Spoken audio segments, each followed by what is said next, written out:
शिक्षणाचे महत्त्व मराठी निबंध. अज्ञानाच्या अंधारातून ज्ञानाच्या उजेडाकडे जाणारा प्रवास म्हणजे शिक्षण. ही प्रकाशयात्रा केवळ पुस्तकी ज्ञानापुरती मर्यादित नसून जीवन जगण्याची कला शिकवणारी खरी संपत्ती आहे. शिक्षण हे मानवी जीवनाचे मूलभूत हक्क आणि सामाजिक प्रगतीचा अटळ इंजिन आहे. ज्याप्रमाणे पक्षाला उडान करण्यासाठी 2 पंखांची गरज असते, तसेच माणसासाठी शारीरिक व बौद्धिक विकासाची जोडी शिक्षणामुळेच पूर्ण होते. ज्ञानाशिवाय माणूस प्राणी समान आहे, हे संत तुकारामांचे ज्ञानविन केवळ पशु हे वचन याची साक्ष देत गणितातील समीकरणे सोडवणे, इतिहासाचे पाठ करणे यापेक्षा शिक्षणाचा खरा हेतू समाज विधायक क्षमता आणि नैतिक मूल्य विकसित करणे. उदाहरणार्थ सावित्रीबाई फुले यांनी शिक्षणाद्वारे स्त्री सक्षमीकरणाचा पाया घातला.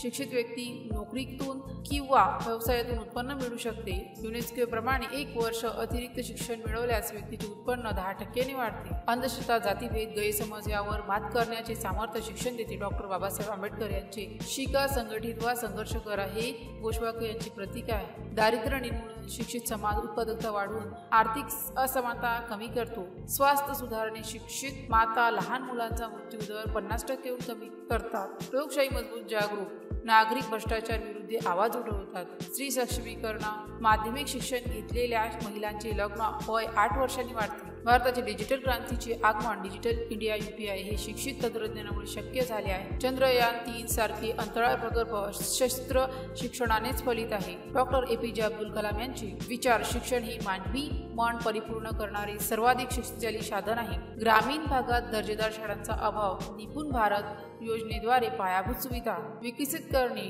पदवीधरांना कौशल्याचा अभाव, कौशल्य विकास मंत्रालय स्किल इंडियाद्वारे व्यावसायिक प्रशिक्षण, गरीब मुलांना डिजिटल साधनांची उपलब्धता नाही, दीक्षा पोर्टल सारखे मोफत ऑनलाईन शिक्षण माध्यम. शिक्षण ही सामाजिक क्रांतीची जननी आहे. विद्यार्थ्यांनी केवळ पुस्तकी ज्ञानापुरते मर्यादित न राहता व्यावहारिक जीवनात शिक्षणाचा वापर करणे गरजेचे आहे. ज्याप्रमाणे छोटा दिवा अंधार कुठेही पोहोचत नाही, तसे शिक्षणाचा प्रकाश संपूर्ण समाजाला प्रशिक्षित करू शकतो. संत ज्ञानेश्वरांच्या शब्दात, ज्ञानदीप लावणी घेई, अज्ञानाचा अंधार पाडी पाही. शिक्षणाने सुसज्ज केलेली पिढी हेच कोणत्याही राष्ट्राचे खरे राष्ट्ररत्न असते. म्हणून प्रत्येकाने शिक्षणाचा दीप प्रज्वलित करणे हे राष्ट्रप्रेमाचे परम कर्तव्य समजावे. जर या पोस्टशी संबंधित काही गोंधळ असेल किंवा आपल्याला अशा कोणत्याही विषयाची माहिती हवी असेल तर कृपया खालील दिलेल्या कमेंट बॉक्सद्वारे आपले प्रश्न आम्हाला विचारू शकता. या पोस्टशी संबंधित आणखीन काही प्रश्न असतील आपण आम्हाला ते देखील सांगू शकता की आम्ही त्या समस्या नक्कीच सोडवू.